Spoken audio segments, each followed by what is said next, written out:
కోస్గిలో పెళ్లి బృందంపై వైసీపీ శ్రేణుల దాడి 11 మంది వైసీపీ వర్గీయులపై కేసు నమోదు. కర్నూలు జిల్లా కోస్గిలో ఓ పెళ్లి ఊరేగింపులో వైసీపీ నాయకులు దాడి చేశారు.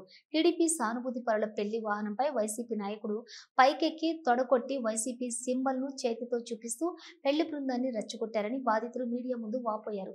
బాధితులు తెలిపిన వివరాలు ఇలా ఉన్నాయి. కోస్గి మండలం 3వ వార్డుకు చెందిన టీడీపీ నాయకులు పోతుల తాయన్న కుమారుడి పెళ్లి ఊరేగింపు నిర్వహించారు.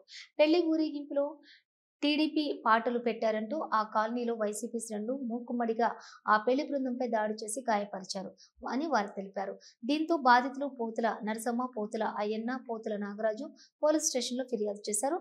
వైసీపీకి చెందిన పెండెగంటి లోకారెడ్డి, రాజశేఖర్, గోవింద్తో శ్రీరాములతో పాటు మరికొంతమంది తమపై దాడి చేసి గాయపరిచారని, మహిళల మెడల్లోని మంగళసూత్రాలు, బంగారు చెండు లాగేసుకున్నారని వారు ఫిర్యాదులో పేర్కొన్నారు. బాధితుల ఫిర్యాదు మేరకు 11 మందిపై కేసు నమోదు చేసి దర్యాప్తు చేస్తున్నట్లు ఎస్ఐ హనుమంతరెడ్డి తెలిపారు.